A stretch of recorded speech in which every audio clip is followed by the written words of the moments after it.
चीज नष्ट हो जाएगी। और जब तक रहेगी भी तब तक भी कमी बनी रहेगी। कितना धन आ जाए, चाहे फिर बिरला का टाटा का तो कुछ भी नहीं, परदेशी लोगों का धन गिनो, उनके अंदर भी देखोगे सुख ही नहीं है। कितनी सत्ता आ जाए, इब्राहिम लिंकन प्रेसिडेंट, इंद्र की आ जाए, उससे भी बड़ी कोई सत्ता मिल जाए व्यक्ति को, सौंदर्य, सत्ता, धन, स्नेही, कुटुंबी, बांधव, आंख के एक पलक से सारे कुटुंबी आज्ञा में चलने लग जाए, उंगली के एक इशारे से सारा संसार तुम्हारे लिए मरने को तैयार हो जाए, फिर भी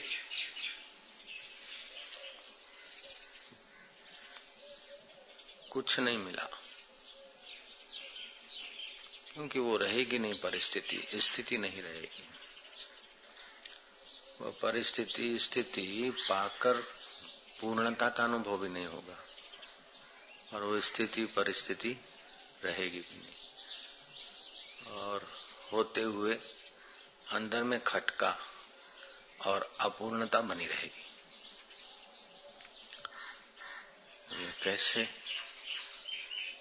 उंगली के एक इशारे से सारी दुनिया के लोग मेरे हो जाएं, मेरे लिए मर मिटने को तैयार हूं, और दुनिया भर का पूरा धन और सत्ता मिल जाए तो पूर्णता क्यों नहीं होगी? ये सब प्रकृति की चीजें हैं। प्रकृति ब्रह्म के एक हिस्से में है। प्रकृति स्वयं अपूर्ण, तो उसकी जो चीजें हैं वो पूर्ण कैसे हो सकती? दूसरी बात, जो चीजें मिली है वो बिछड़ेगी। जब शरीर भी मिला है तो बिछड़ेगा, तो उंगली के इशारे कब तक करेंगे? शरीर भी तो शाश्वत नहीं है, अनित्यानि शरीराणि, वैभव भी शाश्वत नहीं, और रोज मौत की तरफ जीवन जा रहा है। तो उपाय क्या करें?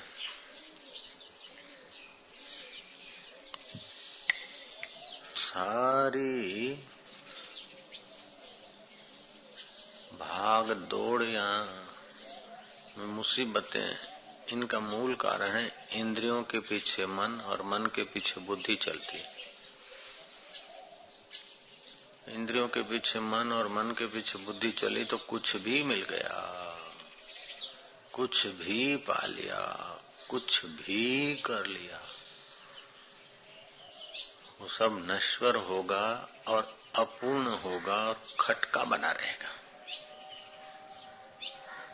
ऐसा नहीं कि गरीबों को खटका है, अमीरों को भी खटका है, सत्ता विहीनों को खटका है तो सत्ताधीशों को भी खटका है, बीमारों को खटका है ना, तंदुरुस्तों को भी खटका है।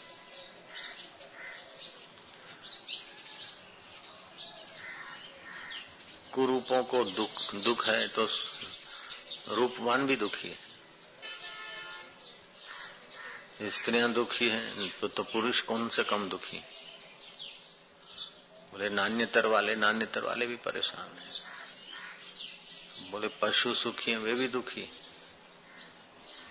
तन धरिया कोई न सुखिया देखा, जो देखा सो दुखिया रे। जिसने भी शरीर आकृति धारण कर ली, इंद्रिय, शरीर, इंद्रिय और मन से मिलकर जो बाहर के जगत में सुखी होने को गया, क्षण भर के लिए उसे सेल्फ हिप्नोटाइज के प्रभाव से हो जाके मैं सुखी हूँ, वेल सेट हूँ, लेकिन मौत सिर पे नाच रही है, और जिनके कारण सेट है वो तो एक एक करके खर जाएंगे, झर जाएंगे सब संजोग। या तो नौकरी पूरी हो जाएगी, या तो सत्ता पूरी हो जाएगी, या तो शरीर पूरा हो जाएगा, या तो संबंध गड़बड़ हो जाएंगे। बिल्कुल सच्ची पक्की बात है हर मजहब, हर समाज के व्यक्ति के लिए। तो यहाँ वशिष्ठ जी कहते हैं कि जब तक ये इंद्रियां और मन से के संयोग से भासता हुआ जगत और इसमें सत्य बुद्धि रही, तब तक सत्य स्वरूप ब्रह्म से, ईश्वर से ऐक्य नहीं होगा। और ब्रह्म से, ईश्वर से जो ऐक्य है वही वास्तविक में अपना जन्म सिद्ध अधिकार है और वही पूर्णता है और वही करने योग्य है, वही पाने योग्य है। उस परम पद में विश्रांति करने योग्य है, उस परम पद को पाना ही योग्य है। बाकी सब इंद्रियों का धोखा है, इंद्रिय और मन का व्यर्थ का आकर्षण और धोखा है। तो इस धोखे से छूटने के लिए अंतःकरण शुद्ध, शुद्ध अंतःकरण में शुद्ध विचार है। अंतःकरण शुद्ध के लिए निष्काम कर्म, अंतःकरण की एकाग्रता के लिए ध्यान, उपासना और अज्ञान मिटाने के लिए ज्ञान की जरूरत है। ज्ञान क्यों नहीं ठहरता है कि अंतःकरण की शुद्धि और एकाग्रता की कमी है। और शुद्ध भी कर ले, एकाग्र कर ले, और जिनको आत्मज्ञानी गुरु नहीं मिलते वे भी बेचारे फिर अशुद्ध और चंचल हो जाते हैं। अंतःकरण शुद्ध अंतःकरण में सिद्धियां, सत्य संकल्प, सामर्थ्य आदि आता है। लेकिन जरूरी नहीं कि इतना सब करे कि सिद्धियां आए तब तक एकाग्र करता रहे, शुद्ध करता रहे। नहीं, थोड़ा बहुत अंतःकरण शुद्ध हुआ अथवा तो शुद्ध तत्व का चिंतन करने से, अंतःकरण से अपने को पृथक जान के परमात्मा आकाश रूप जान, नाम रूप सब कुछ छू हो जाता है। रात को गहरी नींद में क्या रहता है? अमीरी रहती कि गरीबी, नाम रहता है कि कोई रूप रहता है? कुछ नहीं। और ब्राह्मी स्थिति जैसी प्रगाढ़ नींद में है स्थिति, वैसे ही जागृत में अनुभव में आती है ब्रह्मवेता है। जरूरी नहीं ब्रह्मवेता तुम्हारे छोटे छोटे व्यवहार में बड़ा कुशल दिखे। चित्रासनी वाले महाराज तो क्या कपड़े पहनते थे तो बदलते नहीं, उनके नजीक बैठो तो बदबू आए। लेकिन तुम्हारे जैसे करोड़ों लोगों का धन मिलाकर भी उनके रत्ती भर आत्मधन के आगे रखें तो कोई वैल्यू नहीं तुम्हारे धन की। इतने वो आत्मधन के धनी थे चित्रासनी वाले। तुम्हारे हमारे व्यवहार को माप तोल के एक दूसरे को बड़ा छोटा मानना, ये इंद्रिय जगत है। लेकिन आत्मिक जगत के आगे इन चीजों की कोई कीमत ही नहीं है।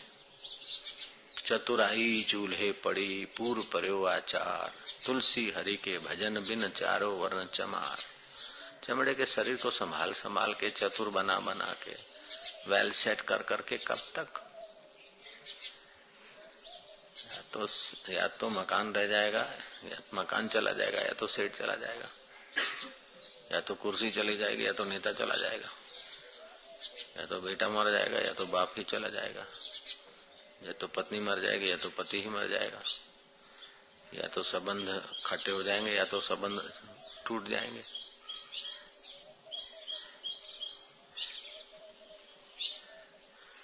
ये तो ऐसा है कि जैसे जोर से बहता नदी के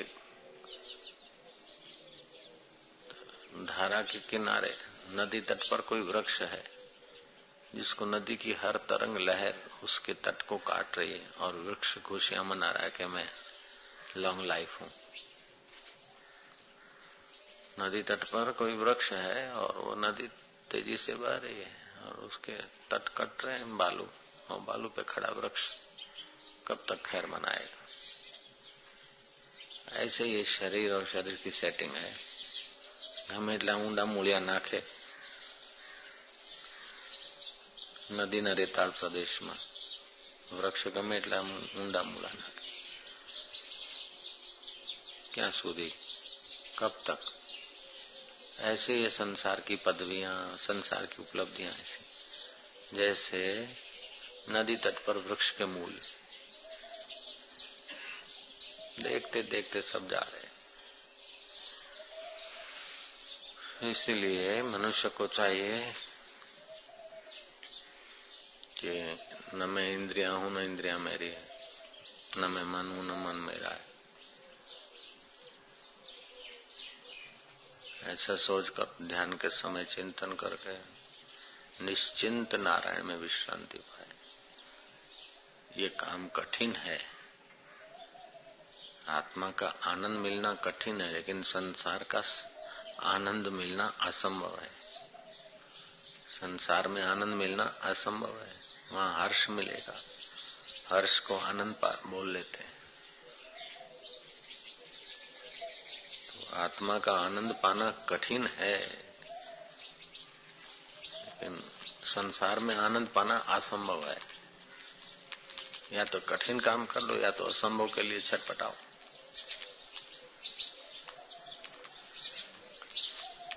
भगवान राम जिसके पुत्र हैं, ऐसा दशरथ, वो भी रोके गया, संसार से दुखी होके गया।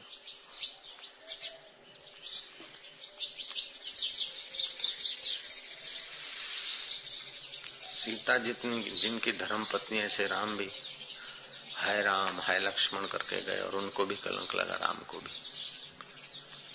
राम जिसका पति है, ऐसी पतिव्रता सीता, उसको भी संसार में सफर करना पड़ा। आकृति लेके आए ना,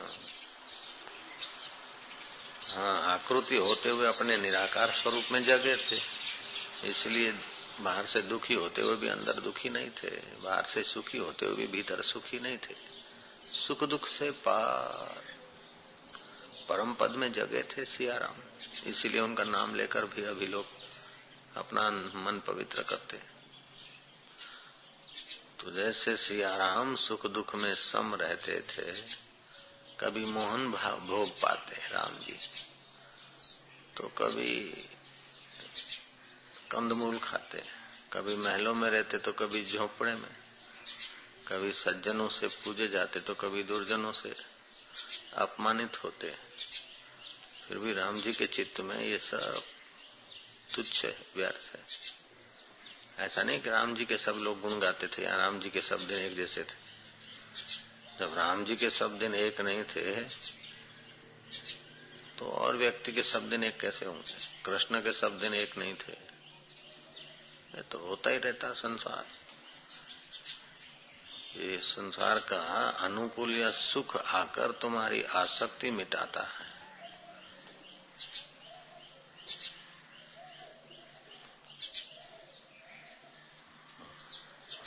सुख आकर तुम्हारा विषाद मिटाता है, अनुकूलता आकर, और दुख आकर आसक्ति मिटाता है। तो विषाद और आसक्ति ये दोनों मिटाने के लिए, सुख सुविधा या सफलता आसक्ति मिटाने के लिए, दुख विघ्न आदि ये भी जगत की सत्यता को मिटाने के लिए, दोनों मिटा के अमिट में पहुंच जाए। दुख विघ्न बाधा बाहर से तो दिखते जहर के, विष के, लेकिन भीतर से अमृत के बने होते हैं। आसक्ति मिटाते, सत्यता मिटाते।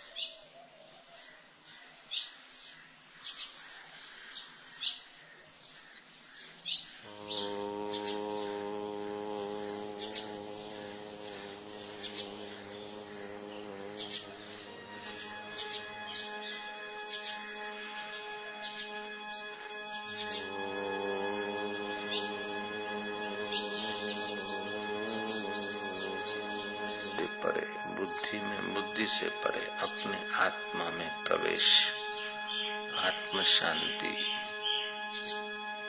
चैतन्य में विश्रांति, तल्लीनता,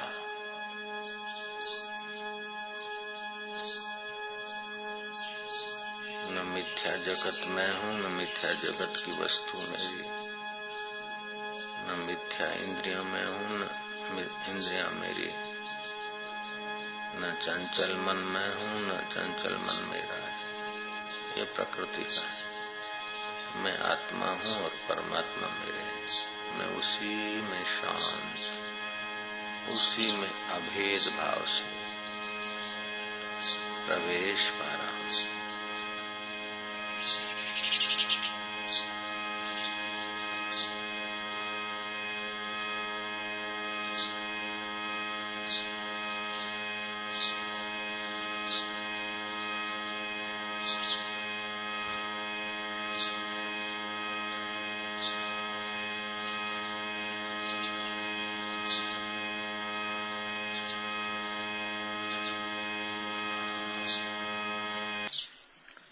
स्वप्न में जो कुछ उसे मिला, जग गया, तो फिर वो इच्छा नहीं करता कि स्वप्न की वस्तु मिले, स्वप्न का व्यक्ति मिले, स्वप्न की वस्तु मुझे याद आए, मेरी बनी रहे। स्वप्न से जगा तो स्वप्न का जो भी कुछ मिला है उसके लिए सत्यता नहीं रहेगी उसके चित्त में। ऐसे ही ज्ञानी को आत्मज्ञान हो गया तो सारा संसार स्वप्न हो गया, इसलिए उसको स्वप्न तुल्य संसार का आकर्षण अथवा ज्यादा स्मृति बनाने की जरूरत नहीं पड़ती। कभी कोई स्मृति तो ज्ञानी की पावरफुल होती है, लेकिन वो ज्ञान के प्रभाव से जगत की मिथ्या तो है, इसलिए स्मृति उसकी लगती नहीं जिस किसी वस्तु में। इसलिए कभी कभी जरा जरा बात भी भूल जाएगा वो। एक वो थे भूमानंद महाराज, वो तो इतने डूबे रहते हैं कि उनको बताना पड़ता था कि ये खिचड़ी है। खिचड़ी की भी याद दिलाना पड़ता था कि खिचड़ी है, ये कढ़ी है, ये चम्मच है, लो खाओ। ऐसे डूबे रहते, निवृत्ति परायण।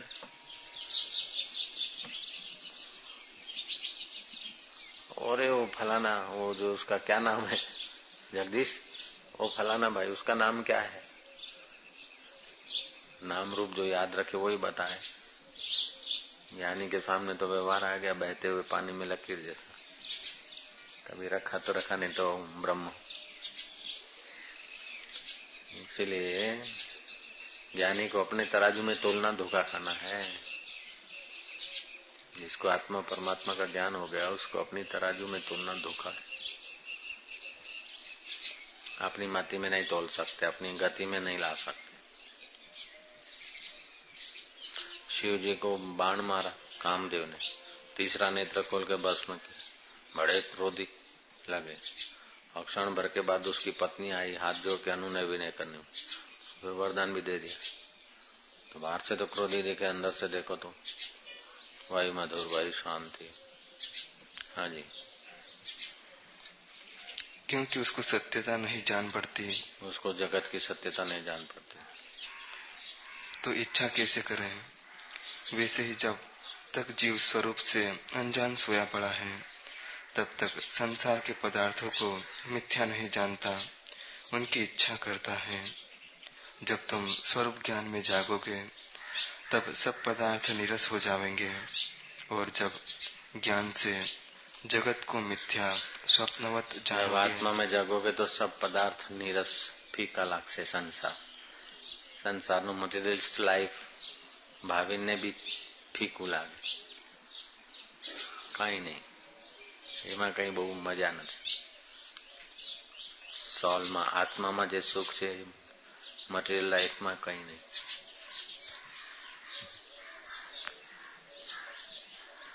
આત્મામાં માણસ ફ્રેશ થઈ જાય। हाँ, तब उसकी चाह भी न करोगे। हे राम, जीवन मुक्त की सब चेष्टाएं देखी जाती हैं, परंतु वह जगत को सत्य नहीं मानता, क्योंकि उसको आत्मानुभव हुआ है। जैसे सूर्य के किरणों में जल देख पड़ता है, पर जिसने सूर्य की किरणों को जान लिया है उसको जल नहीं प्रतीत होता, किरणें ही दिखती। रेता है, बालू है, सूरज की किरणें पड़ रही है, जल दिख रहा है, लेकिन जो जानता है कि बालू का और सूरज का मेल से जल है, कोई सार नहीं, तो दौड़ेगा नहीं। ऐसे ज्ञानी संसार की पोल जान लेता है, इसलिए उसके चित्त में संसार का कोई आकर्षण नहीं रहता। एक किसी आदमी को एक कमरे में बंद कर दो तो उसको जेल लगता है। ज्ञानी अपने आप बंद रहते, व्यवस्था करते कि कोई न मिले, बाउंड्री करो, कमरा बंद, बैठे बैठे, बाहर आना उनको अच्छा नहीं लगता। और संसारी को, चंचल आदमी को भीतर बैठना जेल लगता है। प्रत्यक्ष है। ज्ञानवान के निश्चय में जगत जल के समान नहीं, और अज्ञानी को जगत जल सा दृढ़ जान पड़ता है। हे राम, मन रूपी दीपक प्रज्वलित है, उसमें ज्ञान रूपी जल डालिए तो बुझ जाएगा। जब मन का निर्वाण होगा तब उस पद को प्राप्त होगे जहाँ जगत और अहंकार का अभाव है। मन रूपी दिया है, जल रहा है, और दिए में पानी डालो तो फुफड़ फुफड़ करेगा, बुझ जाएगा। ऐसे ही मन रूपी दिए में ज्ञान रूपी जल डाल दीजिए, शांत, तपन दौड़ शांत।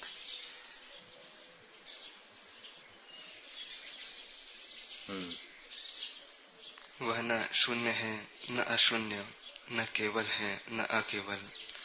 उसका उदय अस्त भी नहीं है। हे राम, जो पुरुष ऐसे पद को प्राप्त हुआ है वह कृतकृत्य होकर राग द्वेष से रहित परम। जो पुरुष ऐसे आत्म पद को प्राप्त हुआ वो कृत्य होकर राग द्वेष से रहित अपने आत्मा में जग गया है। कृत्य माना जो करना था उसने कर लिया, जो पाना था वो सब पा लिया, मनुष्य जन्म का फल। और बाकी के जो लोग पा रहे हैं वो सब बेवकूफी से पा रहे हैं और खो रहे हैं। मिला मिला मिला, कुछ भी नहीं मिलता, छोड़ के मरो। जो मिलना था ज्ञानी को मिला, अज्ञानी तो ऐसे ही रह गए। जो पाना था ज्ञानी ने पा लिया, अज्ञानी तो हवा में बात बिठाते ही रह गए। हमारा है, हाउस हमारा, गाड़ी हमारा, गुड है, कुछ नहीं हुआ। ओ आत्मा अनुभव अपना, बाकी तो कुछ नहीं। बोलो આટલું આપણે કરી નાખો, આટલું કરી નાખો, બોલો પણ હવે શું બોલો? અને જયારે જઈશું ત્યારે શું લઈ જઈશું? ચાલો। परम शांत पद को प्राप्त होता है, उसका अहंकार मिट जाता है। वह केवल निर्वाच्य पद को प्राप्त होता है जहाँ कोई उत्थान नहीं। हे राम, आत्मा में जगत के पदार्थ कोई नहीं है, मन के संकल्प से भासित होते हैं। जैसे खंबे में चितेरा कल्पना करता है कि इतनी पुतलियां इस खंबे में हैं, सो वे उसके निश्चय में हैं। खंबे में पुतलियों का अभाव है, वैसे ही मन के निश्चय में जगत है, आत्मा में कुछ नहीं बना। जिस पुरुष का मन सूक्ष्म हो गया है उसको जगत स्वप्न जान पड़ता है। होता तब जगत दिखता है, लेकिन ज्ञानी को शास्त्र युक्ति, गुरु की युक्ति है, इसलिए उसको मिथ्या भ्रांति मात्र जानता है और अज्ञानी इसको सत्य मानता है। एक पुजारी ने देखा, छोटा सा गांव में पुजारी था, अच्छी पूजा करता था, ईमानदार पुजारी था, सज्जन स्वभाव का था। स्वप्न आया उसको कि कोई गीहर का तपेला छोड़ गया, चूरमा का, और समोसे वमोसे, इतना सारे 3 तपेले भर के दे गया। अब इसका क्या करूं? सोचा पूरे गांव को जिमाऊंगा तो भी नहीं छूटेगा, छोटा सा गांव है, लोग भी याद करेंगे कि पुजारी ने गांव जिमाया। 3 तपेले देखे भरे हुए स्वप्ने में कि ठाकुर जी के पास आ गया खूब। प्रभात का स्वप्न था, उठा, आंख खुल गई, कुल्ला उल्ला करा और गांव में घर घर में कह के आया कि खबरदार चूल्हा मत जलाना, आज भोजन मंदिर में ही करना है। घेवर है, समोसे हैं, चूरमा है, आज सबको, कोई भी चूल्हा नहीं जलाएगा। और गांव के लोग उस पर विश्वास भी करते थे, आदमी सज्जन था। चलो चूल्हा नहीं जलाना तो नाश्ता नहीं करेंगे, दोपहर को कस के भोजन करेंगे। लोग आ गए 10, साढ़े 10, 11 बजे तो पूरा गांव इकट्ठा हो गया। मंदिर के चौगान में सब बैठे इधर उधर देखने लगे। देखे तो न कोई रसोईया है, न कुछ धूमधाम है, न कोई भोजन की तैयारी है। करते करते 12 बजे तो घंटी बजती है। देखा पुजारी कहाँ है, कि पुजारी मंदिर में बैठा है। अब पूरा गांव इकट्ठा हो गया, बाल बच्चे चहमे करने लगे। अब भाई पत्तलें भी नहीं दिखती है, परोसने वाले भी नहीं है, धूम धड़ाका भी नहीं है, दरिया भी नहीं है। आखिर पूरे गांव को आमंत्रण दिया जीमने के लिए, तो पुजारी से पूछो तो सही। तो पुजारी से पूछा कि पुजारी जी, गांव को जिमाने का तुमने आमंत्रण दे आए हो, कुछ तैयारियां? बोले तैयारियां क्या, माल तो तैयार था, लेकिन बोले लेकिन क्या मतलब?